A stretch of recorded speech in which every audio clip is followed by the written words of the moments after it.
layers in Spring Boot framework.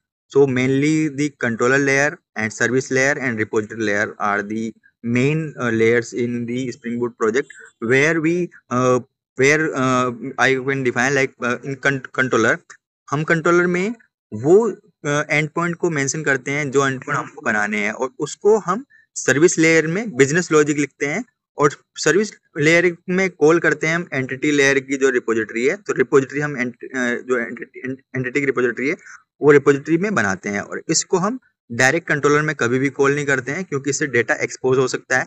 तो उसको बचाने के लिए हमको सर्विस लेयर रिक्वायर्ड होती है। तो सर्विस लेयर में हम सारा बिजनेस लॉजिक लिखते हैं और उसके थ्रू कंट्रोलर में आता है। तो जो क्लाइंट साइड है, जैसे कंपोनेंट है कभी क्लाइंट साइड है, तो यहाँ से रिक्वेस्ट आई कंट्रोलर में, कंट्रोलर से फिर वो सर्विस लेयर में गई, सर्विस लेयर से फिर वो रिपोजिटरी लेयर में गई, फिर रिपोजिटरी से वो जो अपना जो डेटाबेस है, ये जैसे सपोज करिए कि ये मोंगोडीबी है या माइस्क्यूएल डेटाबेस है, यहाँ से क्वेरी करते हैं कुछ भी जेपीए के थ्रू या अपन जो नेटिव क्वेरी उसके थ्रू वो रिपोजिटरी लेयर में हम लिखते हैं, और उसको हम जैसे ही यहाँ पे जो भी डेटा है वो फेच होता है। फेच होने के बाद सर्विस लेयर में बिजनेस लॉजिक लिखा जाता है। बिजनेस लॉजिक परफॉर्म होने के बाद में कंट्रोल लेयर को वापस वो जो डेटा है वो दे दिया जाता है, और कंट्रोल लेयर वापस क्लाइंट को जो रिस्पॉन्स है वो दे देता है। तो रिक्वेस्ट आती है और वापस रिस्पॉन्स के थ्रू जाती है।